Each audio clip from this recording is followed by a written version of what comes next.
My uncle and I went fishing for the first time together in a while. It was really nice to get back out on the water with some family. We may not have caught the biggest fish in the river, but we caught some pretty good sized ones. And I can't complain about that. Above all, just being with friends, family on the water, that's what it's about. If you even catch a fish, that's room for celebration. And if you don't, that's okay. My buddy cast it out and hooked into a meat slab. This aquatic life form was like 6'3". It was bucking like a bull. Ding, ding, ding, winner, baby. We had to cross this river to get to a fishing spot. It was neck deep in the middle. I looked down the river and my buddy was trying to catch his flip-flop. Naturally, I stayed on shore and recorded because the cameraman never dies. This guy's been commenting on all my videos. I figured I'd give him a shout out for it. Anyways, he got his flip-flop back. Fly overhead, beep, beep, beep, beep. I flung my fish stick out and I hoped for the best. Hooked up with your mom. Actually, it was a bass, but this thing was a monster, dude. I named this gal Priscilla because I guess, I don't know, never mind. If you came for a show today, showtime it is, baby. Look at this bass. Absolutely eloquent. Have you ever heard of a caddisfly? This is what they usually look like, but right now they look like maggots. These live under rocks and they're called caddisfly larvae. I'm not gonna lie, they're kind of weird, but that's cool. They're just going through a life cycle. They start as a larva, casted, and then pupa into an adult with wings, and then they lay eggs. I don't know what these eggs are. When I say there's hundreds of these around, I'd probably be lying because there's gotta be thousands at least. They're everywhere. Oh, also this snail was really cool. On the drive home, we found a car in a ditch. We checked to see if anyone was in the car and no one was. What an odd situation. It's June. And the reason why I like to fish so much is because my dad and I would always go fishing every day. For those of you that don't know, I lost my dad on Father's Day 3 years ago from a heart attack. It was very unexpected. I didn't fish for a long time after that. It was too hard to go fishing without him. It took me a while to get back out on the river. And once I mustered up that courage to get back out there, I was out on the river every single day. So I started this page just to see where I could take it with recording when I'm out, because why the heck not? So if you like what you see, if you're not friends or family on here, become friends and family. Found a snake at the river. You already know we had to be humans and pick it up. Respectfully, we wrangled the snake. Usually I leave snakes alone. They kind of scare me, but I figured he was right there. Let's get this little dude on TikTok. Educational time. This is a garter snake. They eat worms and other things. I tried to hold it. I couldn't do it, so I let him go. They live quiet lives. They're pretty cool animals. This is beautiful, but have you ever heard of it? It's fly fishing floatant. This is a silica-based powder. They also make it in liquid form. You dip your fly in, shake it up, pull it out, and you're ready to go. By doing this, it lets you keep your fly on the top of the water. So I live in Washington where those wildfires are happening, so it's kind of dangerous to go outside. So here's some clips from wintertime. I'm locked into a fish right here, baby. Boop, boop. Time for you to go home. Oh, who's that? Oh, your mother. This fish was hooked on the lip and I was hooked on the feeling. The tug is the drug, ladies and gentlemen. You know the vibe. Big fish only, bruh. Today I almost flung my phone into outer orbit. Hooked up with another river monster. Said hello and sent him on that safe release journey. One other fish wanted to tussle. It was gonna be his unluckiest day, but he got away. This is kind of fun. Chased out of his favorite fishing spot by an angry beaver. He just wants to spread the word, watching out for what's going on upstream. It's a peaceful spot. For months, it was peaceful. 6 days ago, a feisty guest. The human eyes are what got me. Brown and furry, we're not talking about a bear. I was standing there in the water, this beaver swimming slowly towards me from the back. Right off the movie set of Jaws, except not. And then the beaver did a backflip and slammed its tail. It made weird,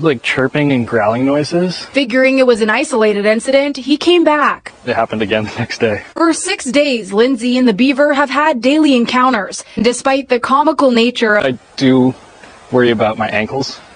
And safety can be a concern.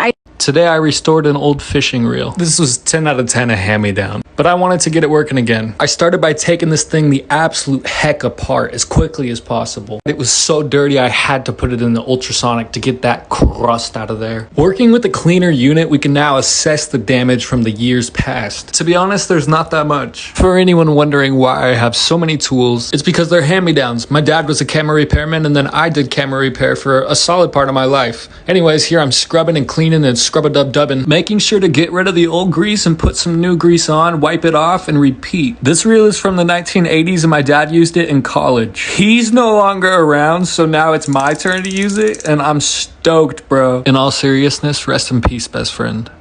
So first I tried this. It casted really good. It didn't work, so I tried this one. It casted better. That didn't work, so I tried this. It was hard to cast. Then I put this bad boy on, and it casted really nice. I made my way back to the lazy river, and when I tell you these fish were lazy, they were lazy. I'm out here giving these guys free food, getting caught on logs. It just was a terrible day of fishing. But anyways, we saw this osprey. It was really cool. It caught fish. I didn't. That's pretty neat. It flew away, and that was the day.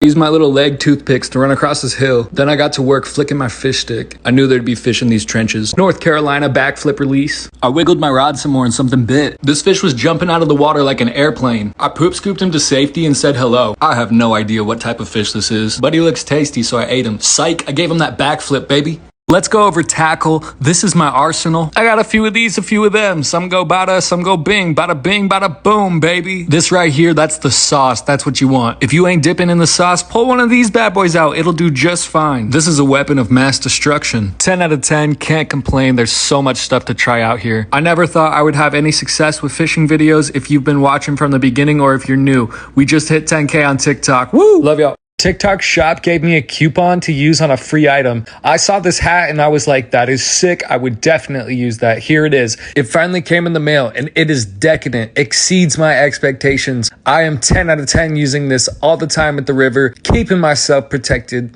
This fishing spot is magical. Better than A1 steak sauce and horseradish. The hike down there absolutely sucks. Definitely don't recommend it, but look at that view. Once you're in the heart of the storm, you realize just how good this spot is. Hop around these rocks and it just opens up into this beautiful place, looking like a scene from the movie Avatar. I absolutely slid my way down into this fishing spot and it was a great decision because the fishing was solid. Upon arrival, the water was subtle, ready to be fished. Hooked up with some wildlife, good start to the evening. This was the little guy, flung my fish stick out and hooked up with another one. Hoo-hoo-wee!